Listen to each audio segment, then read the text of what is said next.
No olvides suscribirte y activar la campanita en todas las notificaciones. Déjame tu pulgar arriba y tu comentario.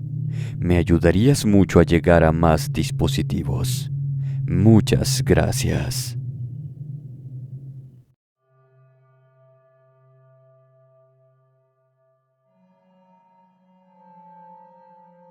Saludos a todos. Mi nombre es Catalina Arellano. Quisiera contarles algo que nos pasa seguido acá en el pueblo, aunque realmente es un lugar más bien pequeño. Supongo que muchos lo calificarían como ranchería.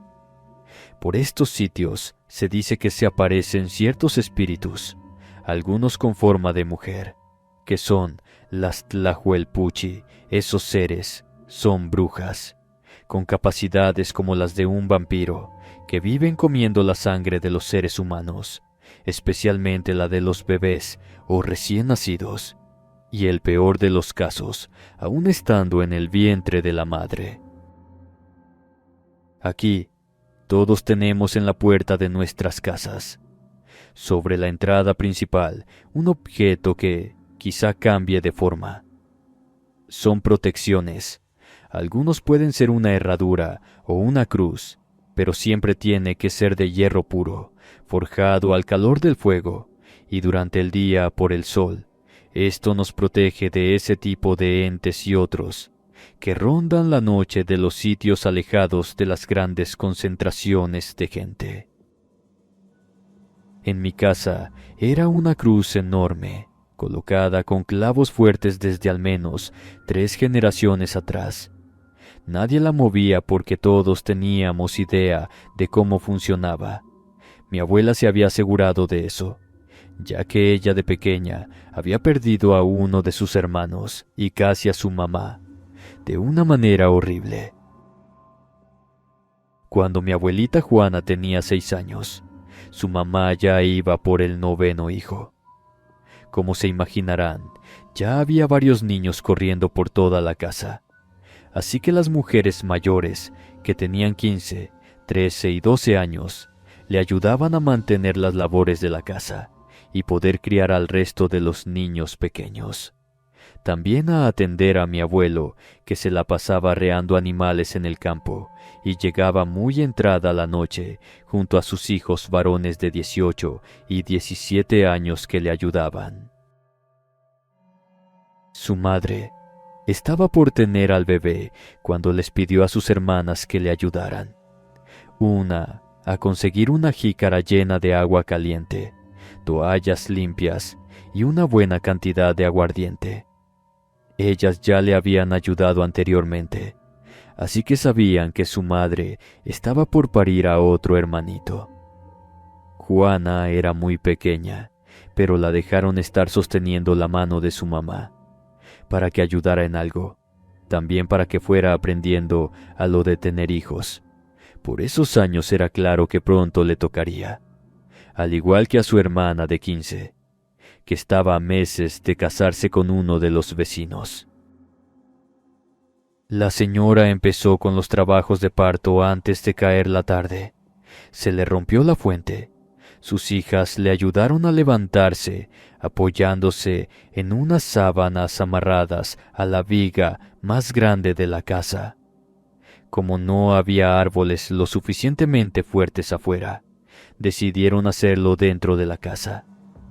En cuanto salió el líquido amniótico de entre sus piernas, un grito que espantó a los otros niños partió el aire. Ella se esforzaba por no dar muchas muestras de dolor para que todos estuvieran tranquilos, pero más tarde confesó que sentía que se le partía el alma. El bebé venía en mala posición. La mayor, Ana Luisa, metió las manos en su madre e hizo lo posible por acomodar al bebé, pero no había mucho que la muchacha pudiera hacer más que meterle un poco de presión al parto. Después de varias contracciones violentas que pusieron a la madre pálida, por fin nació un niño, al que le llamaron Carlitos. Sus hermanas lo pusieron rápido en la tina con agua para quitarle la sangre y demás líquidos. Afortunadamente había parido rápido, así que la criatura estaba bien. Todas suspiraron cuando se dieron cuenta que tanto su mamá como el bebé tenían buenas posibilidades de vivir. Rápido le amarraron el cordón umbilical, le rociaron aguardiente y lo cortaron para cicatrizarlo de nuevo con el mismo material. Luego le pasaron la botella a su mamá para que le diera un buen trago. Todavía faltaba sacar la placenta, y ese iba a ser otro buen trabajo que implicaba que ella a lo mejor no lo lograra. La que seguía de Ana y la otra, Gloria y Luciana, se llevaron al bebé en brazos para mantenerlo calientito y calmado, mientras la mayor seguía ayudando a su madre a terminar el parto. Sobra decir que toda la casa quedó llena de sangre, y Juana por mucho tiempo tuvo miedo de tener hijos, pero en esos tiempos no habría mucho que decir en cuanto al tema. Una vez fuera la placenta, junto a chorros de sangre de la madre, tuvieron que limpiar la habitación donde dormían todas las hijas. Ellas sabían que ese olor podría atraer a animales indeseados, y lo más terrible, a entes que buscaban dañar a las madres recién paridas o los bebés. Ana Laura corrió a enterrar la placenta lejos de la casa. Se encontró de camino a sus hermanos y su padre. Como ya era noche, Alfonso y Francisco se comprometieron a enterrar la placenta lejos. Ella se regresó con su padre para que no corriera peligro. Ambos avanzaron en la oscuridad. Llevaban a los perros de la casa, 3 Dobermans, que les ayudaban a acarrear a los animales al rancho. Pensaron que ya estaban a una buena distancia, además que no se veía nada. Cuando se alejaron unos pasos de la brecha, hicieron un hoyo con sus machetes y enterraron esos restos. Luego se regresaron rápidamente a la casa, porque ya escuchaban pasos y voces extrañas entre las plantas que llevaban hacia el cerro. Una vez que toda la familia estuvo reunida, el patriarca, don Aquiles, abrazó a su mujer, Alejandra, y a su nuevo hijo.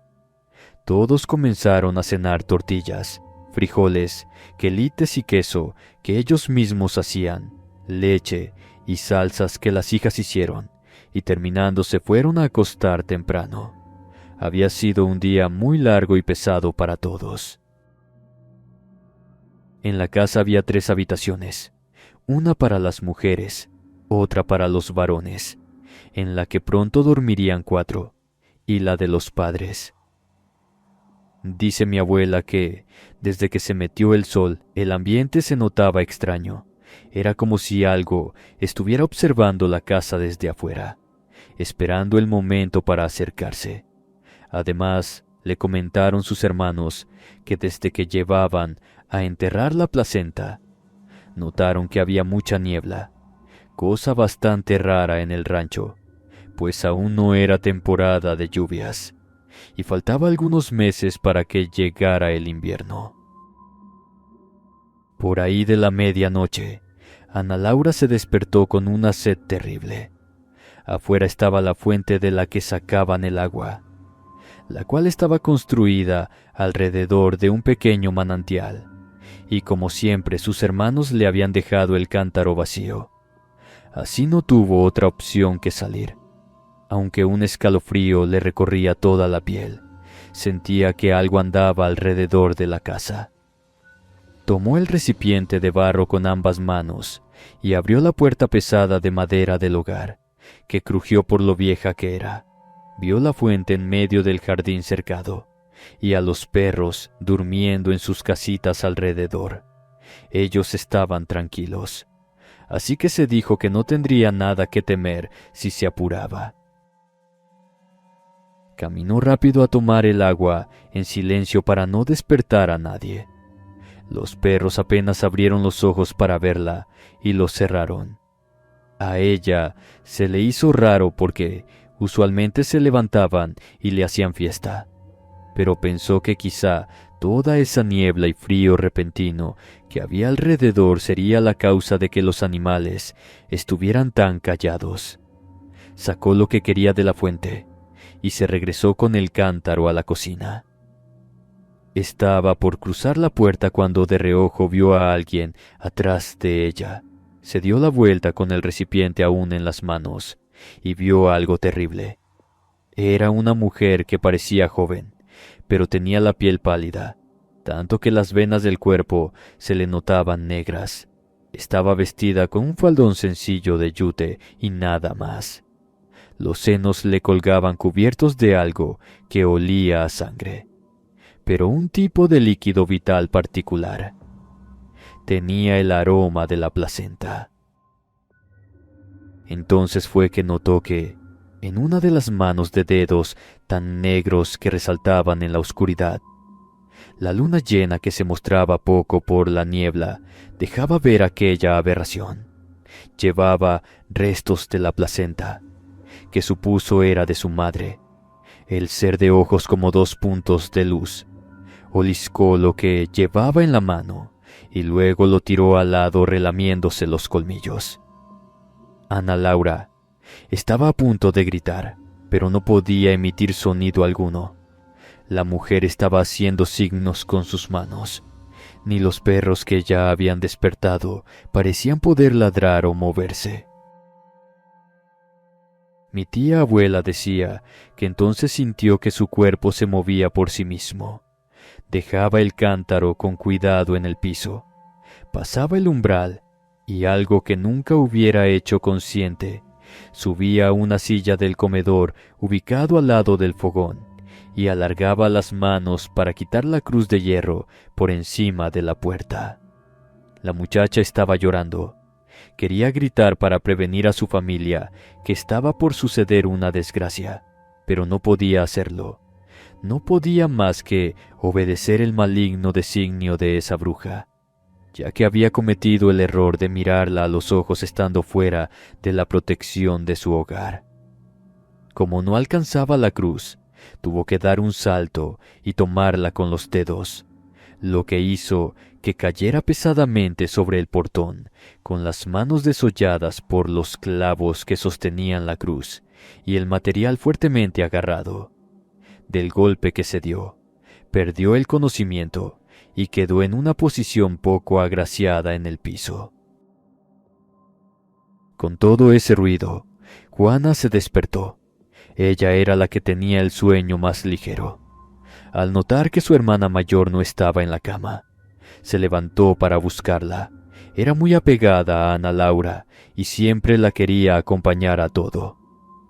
Avanzó fuera de la cama y lo que vio la hizo gritar.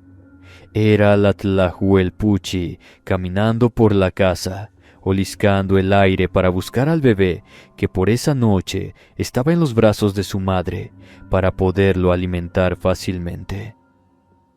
Se encontraba del lado del cuarto de los niños, que rechazó inmediatamente. Juana gritó con todas las fuerzas que le daba su cuerpecito infantil. Pidió ayuda a su padre con una desesperación que hizo que la bruja se sorprendiera al no haberla notado de inicio. Por el tono de la voz, enseguida los mayores se despertaron, alertados por los gritos, y el abuelo salió del cuarto armado con un machete. Alfonso y Francisco hicieron lo mismo. De pronto, la bruja estaba rodeada. La niña no se podía mover, así que fue testigo de todo lo que sucedió. Dice mi abuela que fue algo que pasó en cámara lenta. Aquiles alargó el brazo y sin emitir sonido alguno, pero con la cara llena de furia, alargó el brazo que cayó pesado sobre el cuerpo de la bruja. No hubo contacto siquiera con la piel del ente. Swing, como que parpadeó y dejó pasar la hoja, pero no contaba con el ataque coordinado de los hermanos, que extendieron los machetazos uno arriba y otro abajo. Ambos sintieron como el ataque llegó a la carne. La bruja chilló con fuerza, pero no parecía que le hubiesen hecho mucho daño. Sin embargo, al estar herida, estalló en una niebla espesa que se movía por la casa, sin que pudieran evitarlo. Don Aquiles trataba de que ese vapor se fuera a otro lado, que alcanzara a Alejandra y el pequeño Carlitos, que como acababa de nacer, no estaba bautizado, y eso lo hacía correr más peligro ante esos seres horribles. La niebla entró a la habitación. Alejandra estaba prensada de su hijo. Rezaba todo lo que sabía, pero las lágrimas en su rostro precedían lo inevitable. La niebla se acercó al bebé, que comenzó a llorar sin detenerse. La mujer trataba de alejarlo de ahí con desesperación. Incluso quiso salir, pero el poder de la bruja era mayor y solamente podía gritar desesperada. Aquiles no podía arriesgarse a dar más machetazos sin que pudiera evitar la cabeza de su esposa. Fueron segundos agónicos cuando Carlitos dejó de llorar. Su cuerpecito flácido se balanceaba en los brazos de su madre, que no podía hacer nada por él. Ahora la niebla iba en búsqueda de la recién parida. Era un platillo demasiado delicioso como para dejarlo de lado. Entre ese humo se manifestó el rostro terrible de la bruja, que ahora parecía rejuvenecida. El cabello negro flotaba como terribles serpientes que le adornaban la cabeza. En ese momento, de la nada, salió Ana Laura corriendo con la cruz de hierro en las manos. Estaba sangrando por todos lados, pero no le importó. Quitó a su papá con una fuerza que Aquiles solo le había conocido a los hombres, y de un salto se colocó entre su madre y la Tlahuelpuchi. Le metió el objeto en la boca llena de colmillos a la mujer. Fue algo tan repentino que la bruja no tuvo oportunidad de transformarse de nueva cuenta en niebla por completo. Cuando su hermana vio que el contacto con la cruz hacía que ese ente comenzara a quemarse, se armó de valor y metió todo el brazo en su boca. La bruja comenzó a retorcerse. La niebla dejó de ser etérea y se transfiguró en el cuerpo bastante real del ser. Trataba de quitarse a Ana Laura rasguñando sus brazos y rostro con cortes terribles, pero la muchacha aguantó con mucho valor y no permitió que su mano se moviera un centímetro fuera de aquel maligno ser. Una vez que el ente estuvo hecho de carne por completo, Aquiles le ordenó a Ana Laura que sacara la mano de ahí. La muchacha lo obedeció, pero le dejó la cruz atorada en la garganta de la Tlahuelpuchi.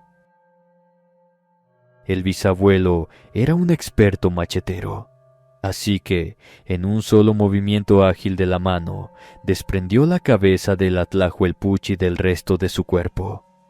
El ser soltó chorros de sangre negra que mancharon todo a su paso, mientras el cuerpo de aquel ser ya sin cabeza se contorsionaba como si intentara huir.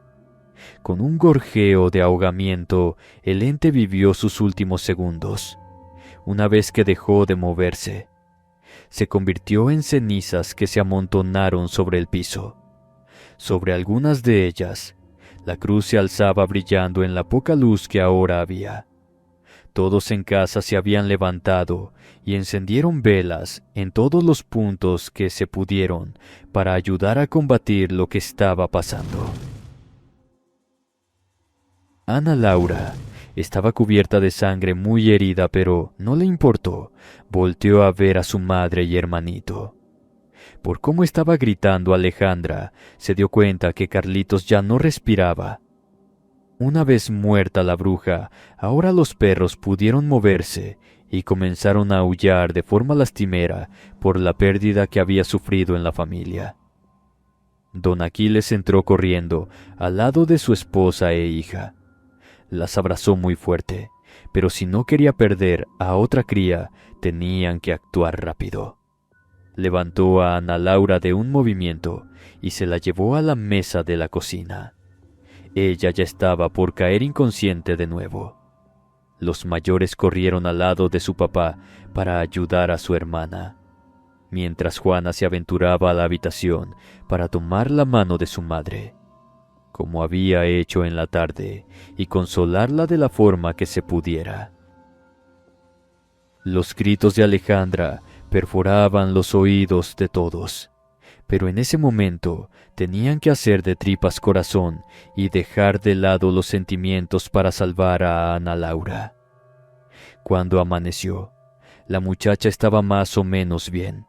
No la dejaban dormir y le daban agua con leche para beber y que se repusiera un poco. Sus hermanos se encargaron de todo. Fue hasta ese momento que don Aquiles pudo llorar la pérdida de su hijo, pese a que era un hombre que no hacía el menor gesto. Incluso cuando se rompió un tobillo, solamente dijo que se sentía mal. Se sentó en una silla de la cocina con las manos en la cara y comenzó a soltar lágrimas como si fuera un niño. Nadie durmió en esa casa por los siguientes días. Las muchachas limpiaron todo lo que pudieron de los rastros del Atlahuelpuchi.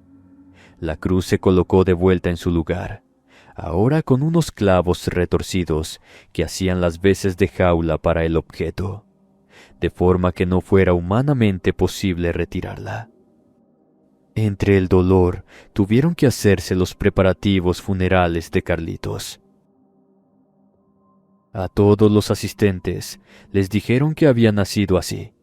Solamente el párroco de la iglesia, que fue llamado para resolver todo lo que había pasado, sabía la historia real y pudo ver las heridas en Ana Laura que parecían no cerrarse por sí mismas hasta que les echó agua bendita a chorros, y fue cuando dejaron de supurar pus. A las cenizas del ser también les lanzó agua bendita y ordenó que se enterraran lejos de la casa con un objeto de hierro en ellas, para evitar que vinieran más brujas a buscar los restos de la que una vez fue una de ellas. Alejandra se la pasó en silencio por 2 meses completos. Ana Laura se recuperó por completo gracias a los cuidados de sus hermanas, que mientras la madre estaba hecha un ser vacío por la pérdida de su bebé. A Ana Laura le quedaron cicatrices en la cara, pero aún así pudo casarse sin problema al año siguiente. La casa no volvió a ser la misma desde la muerte del pequeño, pero el tiempo pudo curar las heridas, en tanto que los hermanos recordaron por siempre el consejo de tener un objeto de hierro encima del portal de la casa. En lo que les restó de vida, no volvieron a ver a otra bruja, pero se enteraron que en otras rancherías habían pasado por situaciones similares. Conforme todo fue urbanizándose cada vez más, las brujas aparecieron menos, pero se cuenta que aún siguen asolando los caminos por las noches oscuras, buscando recién nacidos o cualquier ser humano que puedan acabar para sobrevivir una temporada más en sus retorcidas existencias.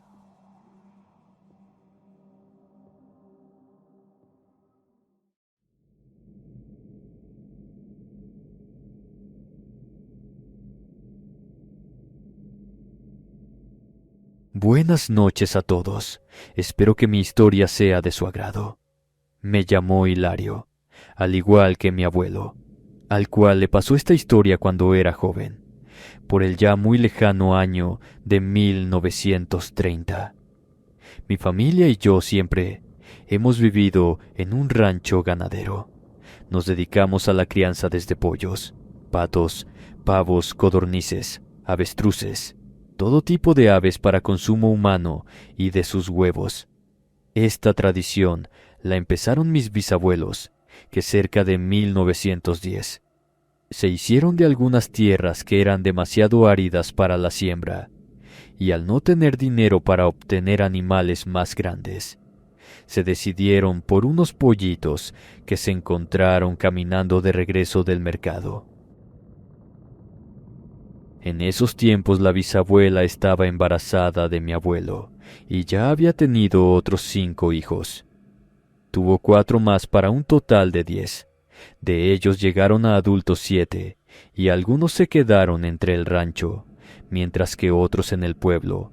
Por ello, cuando los padres de toda la tropa se hicieron viejos y ya no podían trabajar el campo, les dejaron la responsabilidad a Hilario y a Juan José, ya que Liliana se había casado con el médico del pueblo y se mudó ahí, pero los visitaba de vez en cuando. Los hermanos se llevaban bastante bien. Tenían cerca de 20 años cuando asumieron el control de casi 2000 pollos y otro montón de animales. Pero como habían trabajado desde niños, para ellos no fue difícil acomodarse con las tareas y varias decisiones que tenían que tomarse para que las instalaciones se mantuvieran y creciera el negocio familiar. En ese momento, ambos eran solteros, pero mi abuelo ya andaba buscando casarse con mi abuelita, y se encontraban en pleno cortejo de novios cuando una noche pasó algo que jamás hubieran imaginado. En esa ocasión había una fiesta en el pueblo, así que los muchachos se arreglaron con lo mejor que tenían para impresionar a alguna muchacha o terminar de conquistar a la próxima dueña de sus corazones. En ese momento no se habían dado cuenta, pero desde la tarde que salieron del rancho, una mala presencia los iba siguiendo de cerca. Fueron al rancho de los vecinos, que era donde vivía mi abuelita Elena. Le pidieron permiso a los papás de la joven para llevarla a la feria de la iglesia, y ellos accedieron con la condición de que la tía de la muchacha iba con ellos de chaperona. En esos tiempos el cortejo era muy distinto al de hoy, así que accedieron y se pusieron en marcha caminando para llegar a la feria. No tardaron en llegar al pueblo, donde ya estaba puesta la vendimia, esperando a que la misa de la tarde se ejerciera, y de ese modo comenzaran las fiestas. Entre la gente encontraron a su hermana, y juntos se fueron a escuchar el servicio religioso mientras, en el exterior, ya olía a comida deliciosa, y las personas de los juegos ya estaban alistando sus megáfonos para atraer clientes. Para Hilario el tiempo pasó rápido, tomado de la mano con la mujer de sus sueños, pese a que la tía los vigilaba como águila. Era una de las mejores cosas que habían pasado en su vida. Así que, una vez que salieron enseguida, los muchachos se hicieron perdedizos, mientras que su hermana Liliana distraía a la chaperona contándole chismes que su esposo había escuchado en el pueblo, y que ella, por vivir en otro lado, a veces se perdía. Hilario llevó a su novia por unos helados, mientras Juan José se iba directo a divertirse como si aún fuera un crío con los juegos de canicas y disparos.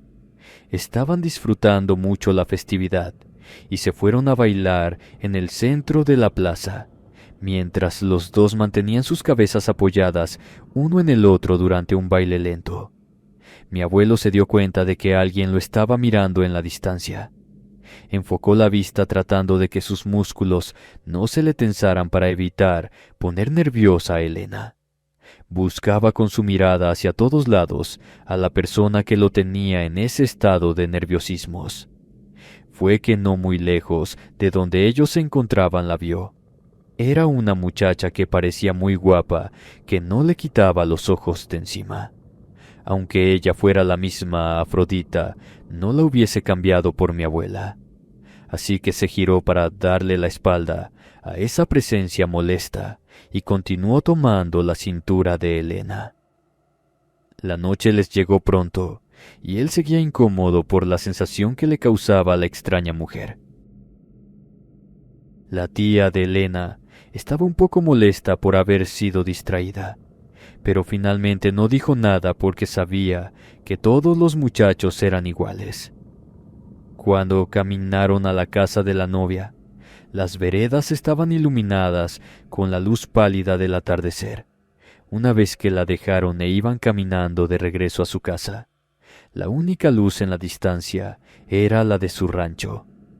Afortunadamente se sabían bien el camino, así que estaban confiados en que nada pasaría si apuraban el paso y pronto llegarían. La gente de ese entonces siempre cargaba un arma en el cinto, e Hilario no era la excepción. Había algo en el ambiente que le ponía los pelos de punta y no quería contarle de eso a su hermano, ni de la mujer que había visto en la plaza.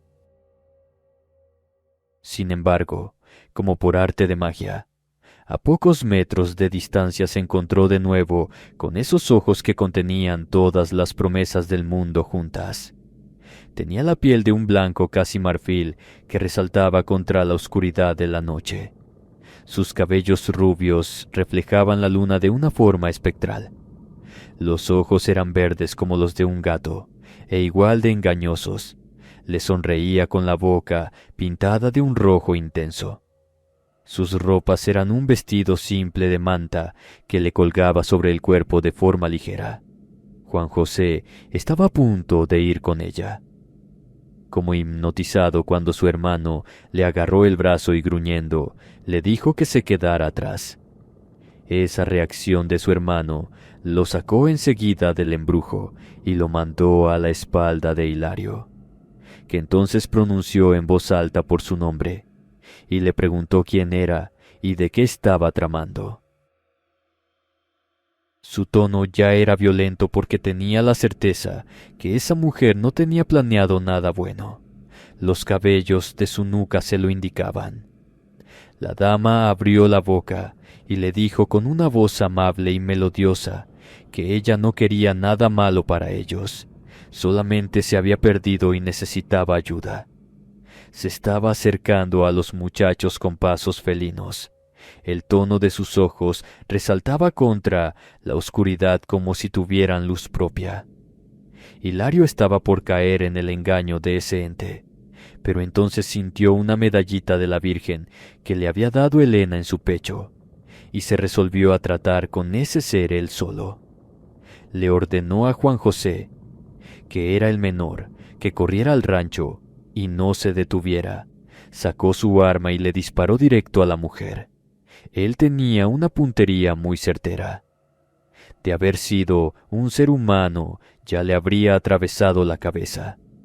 Fue entonces que descubrió su naturaleza real al esquivarla sin problema alguno. Le gritó entre carcajadas que entonces no se iba a ir por las buenas, y comenzó a transformarse en un ser retorcido. Su piel conservó el tono blanco, pero se llenó de protuberancias que la hacían ver desagradable, al igual que todos sus rasgos. De pronto, era una criatura que parecía una cruza entre persona y varios animales. Lo único que no le cambió fueron los ojos que conservaban el tono verde salvaje y la boca, que descubrió que no tenía lápiz labial, sino sangre seca en los labios. Con la fuerza de la adrenalina su hermano salió corriendo. La bruja casi lo cacha, pero alcanzó a esquivar su garra y siguió corriendo por el camino, cosa que Hilario aprovechó para darle un segundo tiro que acertó entre la carne de ese ente, pero no le hizo tanto daño. El ser le protestó que, si se hubiera dejado seducir, podría haberse alimentado sin problemas, pero ahora tendrían que hacer todo por el camino difícil. Después se lanzó de un brinco al frente tratando de rascarle el abdomen con un par de zarpazos. El abuelo en esos tiempos tenía muy buena forma, así que lo esquivó sin problemas, y le quiso meter otro tiro, pero no alcanzó a darle por la velocidad con que ese ser se movía. No quería atraer al monstruo en dirección de su hermano, así que se fue corriendo en dirección contraria a ese camino, lo que lo dirigió a la casa de Elena. Le iba aventando tiros a la bruja de cuando en cuando, pero al perseguirlo, se había transformado en una bola de fuego a la que no parecía dañar nada de lo que él hacía. Al menos la luz que emitía le permitía brincar las rocas y hoyos de la vereda. Iba a tal velocidad que en pocos minutos se vio en dirección del rancho de Elena. Las luces estaban prendidas y algunos de los familiares de la abuela estaban afuera porque habían estado escuchando los disparos. Cuando Hilario los observó, se sintió aliviado. Estaba por alcanzarlos y sentirse seguro cuando se tropezó con una zanja en el camino y se fue de cara contra el piso. Escuchó un crujido y supo que algo había pasado. Sintió un dolor intenso en la muñeca al resto del brazo. Se la había roto con la caída. Gritó de dolor y la abuela lo reconoció. Les dijo a sus hermanos y padre que no dispararan, que era Hilario. Los hombres le apuntaban a la figura que estaba detrás de él, que ahora se había transformado de nuevo en esa imagen idealizada de la muchacha que quería mostrar la bruja. Todos se quedaron boquiabiertos por unos instantes, y cuando ella les ordenó que vinieran a su lado, comenzaron a caminar hechizados en su dirección. Las mujeres de la casa estaban horrorizadas. Fue entonces que, aprovechando la confusión, Hilario le gritó a Elena que le diera un arma. Ella de forma rápida le arrancó un machete de las manos a su papá y se lo lanzó a su novio. Tenía mucho miedo como para estar más cerca de esa abominación, y el abuelo no le habría pedido más. Los hombres le apuntaban a la figura que estaba detrás de él, que ahora se había transformado de nuevo en esa imagen idealizada de la muchacha que quería mostrar la bruja. Todos se quedaron boquiabiertos por unos instantes, y cuando ella les ordenó que vinieran a su lado, comenzaron a caminar hechizados en su dirección. Las mujeres de la casa estaban horrorizadas. Fue entonces que, aprovechando la confusión, Hilario le gritó a Elena que le diera un arma. Ella, de forma rápida, le arrancó un machete de las manos a su papá y se lo lanzó a su novio. Tenía mucho miedo como para estar más cerca de esa abominación, y el abuelo no le habría pedido más. Con todo el dolor que tenía por la fractura, se levantó con el arma entre las manos, antes de que el resto de las personas se acercara a la bruja. El abuelo le dijo que iba a apagarlas todas juntas, y se le lanzó a machetazos. Aunque era una hoja vieja y oxidada, se notaba que nadie la había cuidado y que estaba hecha con una buena cantidad de hierro por lo que pesaba y la forma en que se sentía el agarre.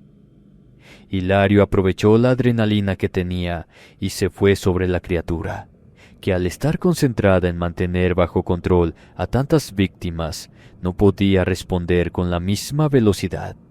Al primer golpe la mujer comenzó a gritar, cosa que no había hecho con las balas. Al parecer el metal del machete le estaba causando mucho daño y sufrimiento por las cortadas. Con esa falta de reacción, su conjuro comenzó a romperse, mostrando lo que en realidad era aquel maldito ser. Hilario le siguió dando golpes una y otra vez, aunque el ser trataba de esquivar.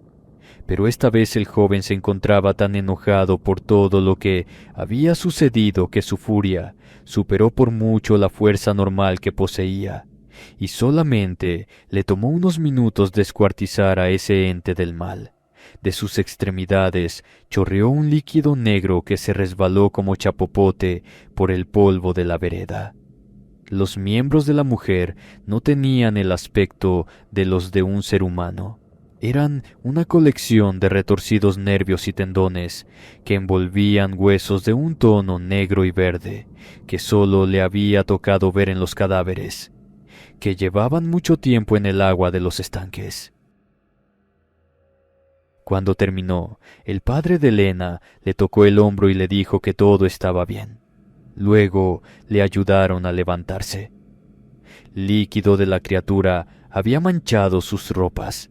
El cabello lo tenía despeinado y la mirada perdida. No quería soltar el machete. Fue hasta que Elena le habló que finalmente lo dejó caer al suelo y fue a abrazarla con todas las fuerzas que tenía, sin importarle que su familia la estuviera viendo. Los restos de la bruja fueron regados de agua bendita por la madre de Elena. Enseguida, cuando tuvieron contacto con el líquido sagrado, comenzaron a burbujear y disolverse en el aire, en un humo de color negro que tenía un olor muy fétido, como si hubieras removido aguas de un pantano o pasado cerca de un cadáver que tuviera varios días de descomposición. La mujer estaba horrorizada con lo que acontecía, así que le ordenó a sus hijos cavar un hoyo lo más profundo que pudieran al lado del camino y colocar ahí la tierra donde habían estado los restos, que por el líquido derramado luego de la disolución se volvió negra y olorosa. Sobre esa tumba improvisada le colocaron una cruz de hierro para que no pudiera revivir. Esa noche se quedó en el rancho de los vecinos. Le avisaron a sus padres para que no se preocuparan, y luego a su hermana. El médico fue enseguida en su auto al rancho, improvisó una férula con madera y le ordenó que, al menos esa noche, descansara. Le dieron un cuarto y dejaron que Elena lo atendiera, colocando paños fríos en su frente para ayudarle a bajar una fiebre que le dio por todo el esfuerzo realizado y la fractura. A la mañana siguiente, en el desayuno, el padre de la abuela le explicó que esa era una bruja del monte, que a veces se disfrazaban de damas bellas para atraer a los hombres distraídos, con sus encantos y conjuros. Después de todo, era un ser sobrenatural, de que ninguno de ellos pudiera no caer bajo el hechizo de la mujer. Pero al ver cómo él reaccionó, protegiendo a su hermano y finalmente a ellos y a la muchacha que amaba también, en ese mismo instante le dio permiso de casarse con su hija. Los dos se sorprendieron con eso. Después de todo, Hilario sí quería la mano de Elena, pero como su padre era muy celoso de la única niña de una familia de 8 hermanos, no sabía cómo preguntarle por ese asunto. El abuelo agradeció que lo aceptaran y le alargó los dedos a la abuela, que los tomó con timidez juvenil. Se quedaron contentos con lo que había pasado y quedaron de casarse cuando la fractura terminara de sanar, además de que el señor le prestó a 2 de los hermanos de Elena para que fueran a trabajar al rancho de sus padres mientras se reponía. Incluso comenzaron a hablar de unificar las tierras de forma posterior para hacer una estructura más grande. Después de todo, ellos también se dedicaban a la ganadería y su enfoque era más para los bovinos. Pero a pesar de eso, ellos tenían varias aves. Pasaron los meses en un parpadeo y finalmente Hilario ya podía mover bien su mano. Entonces se hicieron los preparativos para la boda. Fueron a pedir a la novia oficialmente y se hicieron las presentaciones de las familias. Sacrificaron a unos animales para la comida y las mujeres de ambos lados de la unión prepararon un festín de birria, frijoles con chorizo, arroz a la mexicana y tortillas. Se sacaron numerosas botellas de tequila y llamaron a músicos del pueblo para amenizar aquel enlace. Todos los ranchos vecinos y la gente de ahí estuvieron invitados, reuniéndose en la iglesia de la comunidad. Una vez pasado el tumulto de toda la fiesta y demás, por fin los recién casados fueron al hogar que mi abuelo construyó con ayuda de los hermanos de Elena para vivir. Era una estructura algo tosca colocada a mitad de los 2 ranchos, que serviría como una especie de fusión de las tierras. Ambos se acostaron en cuanto llegaron a su casa. Apenas estaba si tenían con lo básico, pero era más que suficiente para 2 personas enamoradas. Durmieron bien. Al día siguiente primero se levantó mi abuela para hacerle el desayuno a su marido. La casa era pequeña, así que desde la cocina se veía la puerta de salida con una tranca gruesa de madera atravesada y en un gancho, un machete bien afilado colocado en un sitio muy a la mano. El abuelo se había levantado cuando notó que su mujer veía con algo de curiosidad su arma, que no era el rifle que estaba guardado en otro lado, el cual usaba cuando salía al campo con los caballos. La abrazó por la espalda y le murmuró que eso era para las brujas que se lo quisieran quitar de las manos. La relación de ambos duró toda una vida. Murieron con apenas una semana de diferencia uno del otro, y según la abuela, nunca se les volvió a presentar una bruja en esas tierras. Solamente las veían vagar, a veces por los cerros, pero tan lejos del pueblo que jamás les preocupó de nuevo verlas. La cruz donde enterraron a la supuesta bruja aún sigue ahí. Ahora la verada se volvió una carretera, pero pese a que se les dio permiso de quitarla para que no quedara algo chueco el camino, no pudieron lograrlo. Era como si una fuerza desconocida evitara que la cruz saliera de la tierra. Además de que uno de los empleados nos platicó que dejaron de intentarlo porque una noche, mientras los trabajadores con las máquinas adecuadas para ese trabajo quisieron hacerlo, escucharon una risa malévola de la cual no ubicaban el origen y simplemente se dieron por vencidos con el tema.